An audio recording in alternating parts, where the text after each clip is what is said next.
Et en fait, parce qu'il y a encore pour nous des individus en France qui n'arrivent pas à s'accoutumer et qui n'y arriveront sans doute jamais, heureusement, à s'accoutumer donc à l'horreur nucléaire. En fait, on a voulu se faire un peu le relais de cette action-là. Donc j'avais envie un peu de lire donc le tract qu'ils ont laissé suite à cette action, donc qui a consisté à asperger l'ensemble des participants, donc l'ensemble des experts, donc d'asperger l'ensemble de ces personnes-là de pourri, de purin et de poches de peinture rouge, donc faisant penser au sang. Et ils ont laissé sur place donc ce tract que je me propose de lire. C'est pas très très long. Et donc ils ont intitulé Retour d'expérience, et ça a été signé par un collectif donc s'intitulant Lonesome Cowboy, not so far away from Belarus. Là, il ne s'agit plus de cow-boy mais de cobaye. Donc je lis. Aujourd'hui 14 mars, nous avons interrompu dès son ouverture le séminaire européen SAGE. Les nucléocrates ont été copieusement arrosés de pourri, de purin et de peinture. Juste retour d'expérience, évidemment trop symbolique, pour répondre à leur travail de défense de l'industrie nucléaire. Le tract 6 juin, retour d'expérience, a été laissé sur place. Je continue donc. Parce qu'il est inconcevable pour tout pouvoir d'assurer l'évacuation des zones contaminées, la catastrophe de Tchernobyl a produit 8 millions de cobayes condamnés à survivre sur des territoires dévastés à jamais. Mais elle a aussi produit une nouvelle génération de nucléocrates, vous, tout entier dédié au contrôle social. Vous déclarez « Vivre sur Tchernobyl, c'est réapprendre à vivre autrement, intégrer au quotidien la présence de la radioactivité comme composante nouvelle de l'existence. Et vous organisez l'invisibilité du désastre. Avec les programmes Ethos et CORE, conduits par l'industrie nucléaire, vous avez, en Biélorussie, aidé les populations à faire comme si elles pouvaient vivre normalement dans des conditions qui les tuent. Vous appelez cela le développement durable sous contrainte radiologique. Armé du compteur Gégère et puant la bonne conscience, vous êtes allé jusqu'à expliquer aux femmes enceintes qu'elles devraient se réapproprier leur environnement.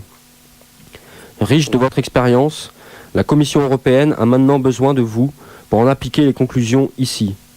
Car les États européens se sont rendus à l'évidence. Le développement actuel du nucléaire impose d'envisager l'éventualité d'un tel accident. Le projet SAGE, que vous finalisez, vise à anticiper une telle surprise en formant les habituels relais du pouvoir, professionnels de l'éducation et de la santé, à une culture de protection radiologique, véritable guide de conduite pour apprendre à crever en comptant les becquerels. Votre sale boulot prend tout son sens une fois mis en relation avec les dernières décisions de l'État. En effet, les illusoires mesures de seuil de radioactivité viennent d'être revues à la hausse, normalisant une alimentation et une agriculture irradiées. Vous n'êtes qu'un rouage de cette vaste entreprise de camouflage qui consiste à accoutumer les esprits au fait accompli. Et dans cette scénographie, il ne manque pas d'écologistes collabos, ACRO, c'est le nom de l'association, de scientifiques marginalisés, Belrad, le nom de l'organisme indépendant, pour jouer les faire-valoir de ce projet négationniste. Toute cette affaire vise à organiser l'acceptation et la confiance sociale nécessaires à la relance actuelle des programmes nucléaires, civils et militaires, EPR, ITER, uranium appauvri, laser mégajoule. Pour être pleinement efficace, votre travail de dissimulation experte se double d'un spectacle télégénique où figurent gyrophares, blouse blanche et tenue NRBC, la simulation.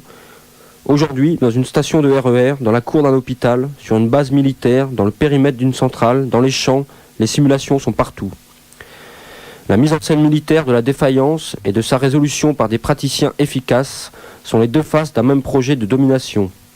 Fardé d'images et bardé d'experts, la catastrophe peut alors s'effacer dans un quotidien ininterrompu d'incidents significatifs, de disparitions de sources radioactives dans le nucléaire de proximité, d'actes de malveillance, de retours d'expérience, d'accidents domestiqués, de distribution de pastilles d'iode et d'amélioration des méthodes d'interaction avec les populations. Bien sûr, cette habituation à laquelle vous travaillez n'a pas pour finalité d'empêcher une catastrophe que l'armée est désormais officiellement la seule habilitée à gérer. En réalité, elle est là pour ajuster les rapports sociaux aux désastres existants et aux suites des catastrophes à venir. Comme le conseille l'illusionniste prestigieux Jacques Lochard, nous devons occuper le terrain. Nous avons tenu cette fois à suivre son conseil et à venir couronner comme il se doit votre travail de maquillage en faisant notre retour d'expérience. Paris, les 14 et 15 mars 2005.